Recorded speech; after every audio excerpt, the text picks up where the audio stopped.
أفمن اتبع رضوان الله كمن باء بسخط من الله ومأواه جهنم وبئس المصير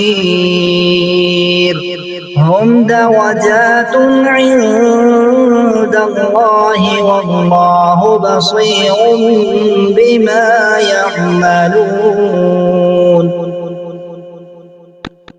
لقد من الله على المؤمنين إذ بعث فيهم رسولا من أنفسهم يتلو عليهم آياته ويزكيهم ويعلمهم الكتاب والحكمة وإن كانوا من قبل لفي ضلال مبين أولما أصابتكم مصيبة قد أصبتم مثليها قلتم أن هذا قل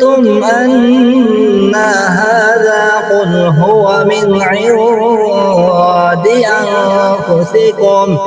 إن الله على كل شيء قدير وما أصابكم يوم التقى الجمعان فبإذن الله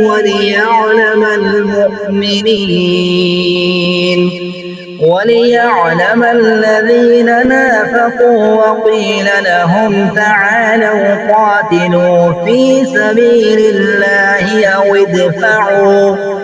قالوا لو نعلم قتالا لاتبعناكم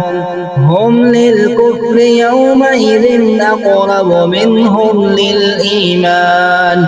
يقولون بأفواههم ما ليس في قلوبهم